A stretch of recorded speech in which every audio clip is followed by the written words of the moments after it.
Call it a middle finger to the West, the size of a missile from Kim Jong Un. Tonight, Western leaders are discussing how to respond after North Korea's defiant young leader fired off missiles into the sea overnight. That was after the UN slammed Kim's regime with the toughest barrage of sanctions it's faced at one time. Kim Jong Un is signaling to the world that the sanctions will not hurt him, he will not deviate from his nuclear and missile plans, and he will circumvent sanctions. A U.S. defense official tells CNN Kim fired off 6 very short-range ballistic missiles.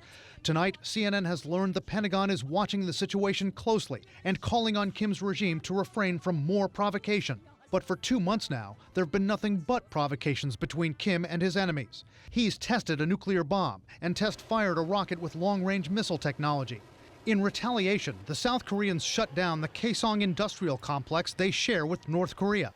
And the U.S. flew low over South Korea with stealth fighter jets, angering Kim's regime.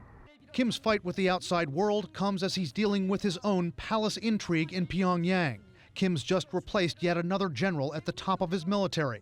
3 of the previous 4 generals in that position are believed to have been executed or disappeared. And since a top party official died in a suspicious car crash in late December, Kim's never publicly left the capital.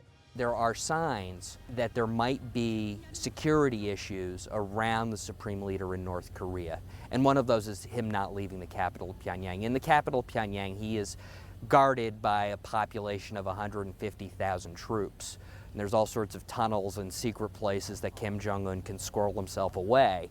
Tonight, even as he watches his back, most observers believe Kim is plotting ways to get around the UN sanctions. We fully anticipate that they will try to drive a truck through any loophole that they can find.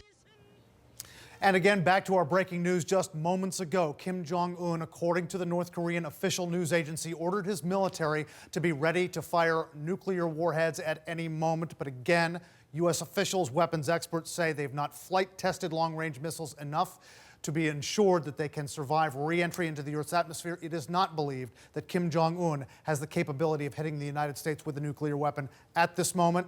He is working on it, Wolf. How many nuclear bombs, what's the latest assessment? How many nuclear bombs does Kim Jong Un's regime have? Analysts we speak to, Wolf, say he's got between 10 and 16 nuclear bombs right now. At the rate he is accelerating his buildup, they say he could have as many as 100 by the end of 2020. Not far off.